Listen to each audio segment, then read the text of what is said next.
Okay. I don't know if God is being funny. He'll do stuff like this where or I don't know. He'll do stuff where I need something and like I need something really bad and then I get a tease. So,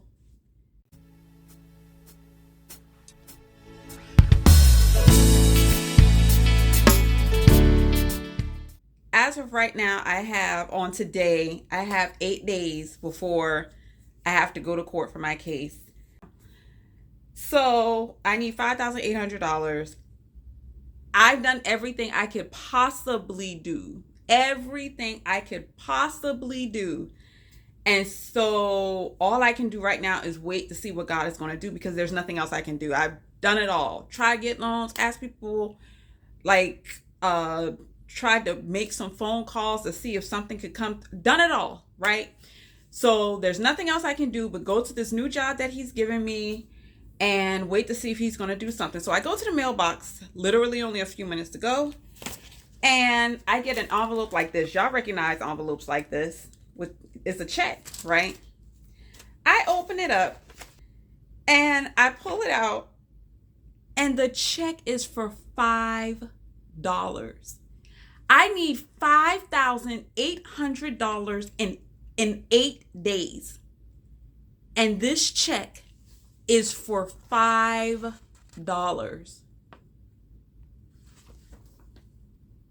Like, I don't know if God is being funny.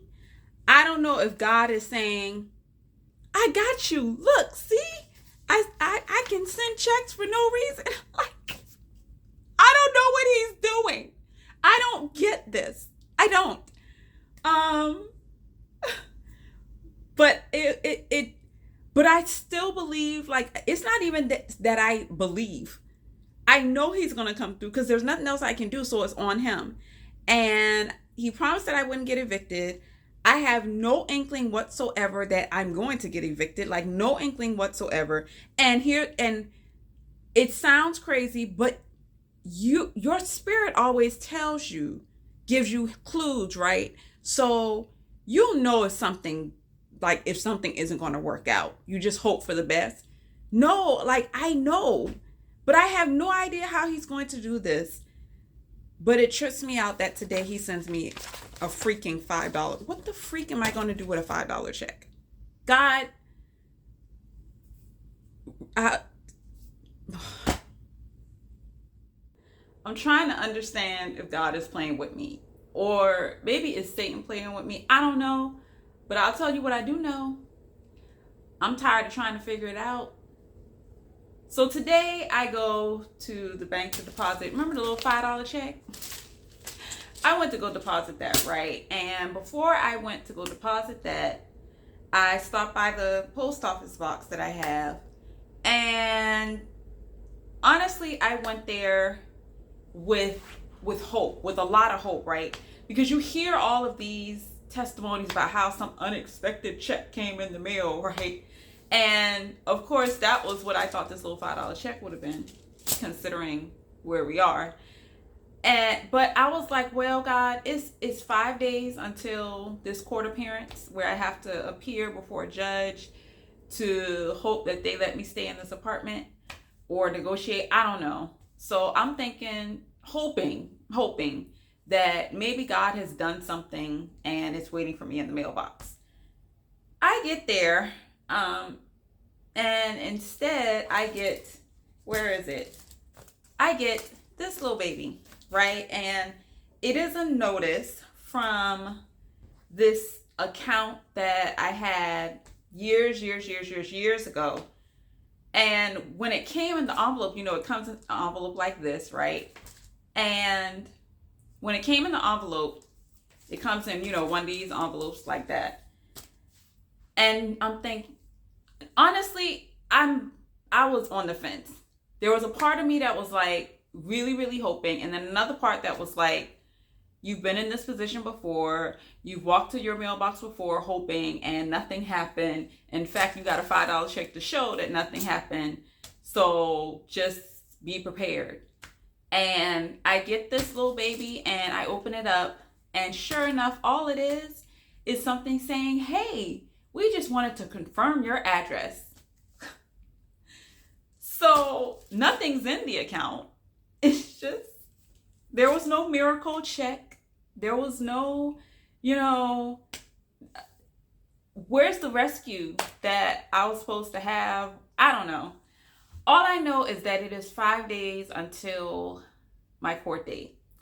And I've been, like I said before, I've been in this position where I've been waiting on God, and I waited for God to the last possible second. And there have been times, a lot of times, I'm going to be honest, I feel like more often than not, that might just be the situation talking. But I feel like there have been times where I've waited to the last minute and nothing. So the human part, my soul part, is saying, you might have to rescue yourself. And my spirit is cringing, or whatever is cringing, at the thought of me even saying that, just hearing that. So I don't know. I'm tired of trying to figure things out. I'm tired of wondering if I had enough faith, or if I didn't believe enough, or if I didn't pray enough, or I prayed the wrong thing, or I believed for the wrong thing. I'm tired. I've been in this, I've been fighting for a long time. Not months, not a year, but decades. And I don't know.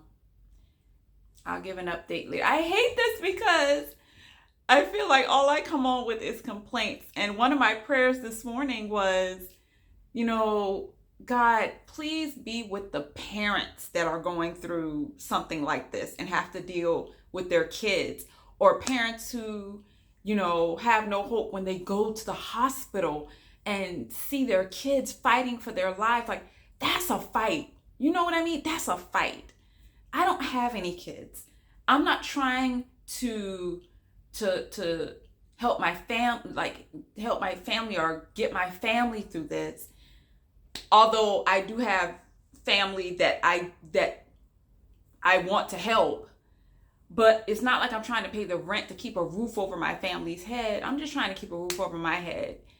And so my heart goes out to people who are struggling to do that for their husband or their wife or their kids, or this fight is hard enough by itself, by yourself. I can't fathom.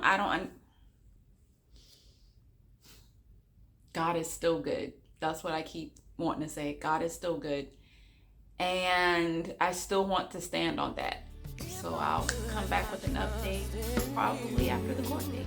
Lean not to my own